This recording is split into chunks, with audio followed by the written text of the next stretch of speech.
Morning. We're continuing going through Romans chapter 8. So let's read together Romans 8:28 to 30. Romans 8:28 to 30. So let's read that together. We know that all things work together for the good of those who love God, those who are called according to his purpose. For those he foreknew, he also predestined to be conformed to the image of his Son, so that he would be the firstborn among many brothers. And those he predestined, he also called. And those he called, he also justified. And those he justified, he also glorified. And that's a lot. There's a lot of theology in those three verses. And some of it, I'm not going to pretend I understand all of it. And anybody that says they do understand all of it, well, I think they're liars. So, but there's a lot in there, and let's try to unpack just what I understand, because there's a lot. But we all experience trials. Doesn't matter what it is. Even unsaved people experience trials or experience suffering. But sometimes we as Christians, we experience, well, not sometimes, but we do. We all experience trials. We experience suffering. And sometimes the suffering and the trials in this life are just because we live in a sinful world. And we're surrounded by sinners. And we're kind of like collateral damage, And so sometimes it's the way it is, that we live in a sinful world full of sinners. And that's just the collateral damage that we live in.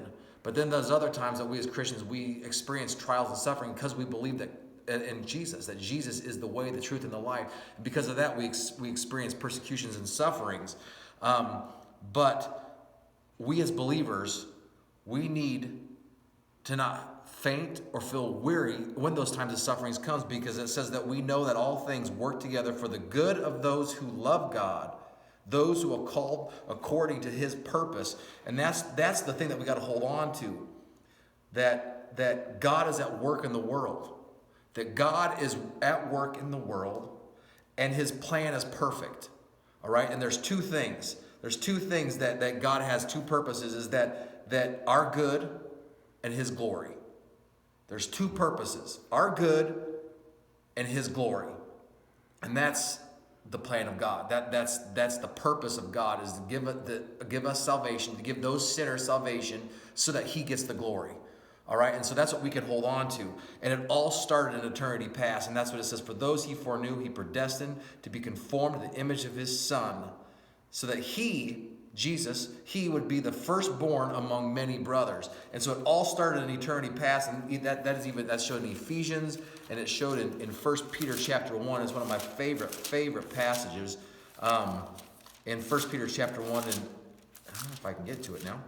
1 Peter chapter 1, verses 18, it says, for you know that you were redeemed from the empty way of life you were inherited from our fathers, not with perishable things, with silver or gold, but with the precious blood of Christ, like that of a lamb without defect. And this is verse 20. He was chosen before the foundation of the world, but was revealed at the end times for you. Jesus was chosen at the beginning of the world. Before there was let there be light, Jesus was chosen to come and save the world of their sins. And that is awesome. It all started in eternity past. And those that chose Christ will be like him, will be like Jesus. Those who chose Christ, and that predestination, which I don't understand, I'm not going to pretend I understand it all. Predestination only applies to believers.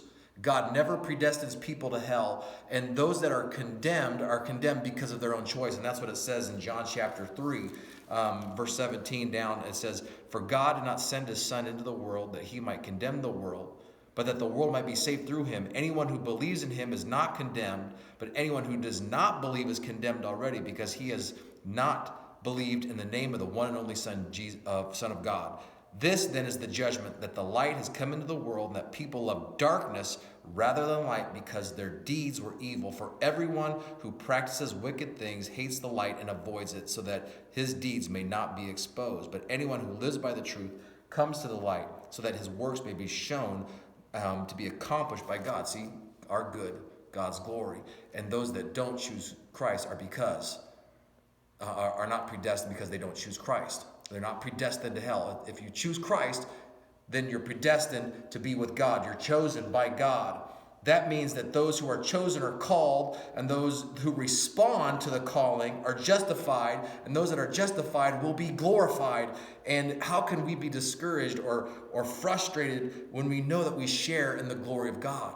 That's the hope that we have, all right? And suffering today is small. The suffering, the trials are small compared to what lies ahead. My good for God's glory. That's the hope that we have. That's the gospel. And that's awesome. And I hope that encourages you today.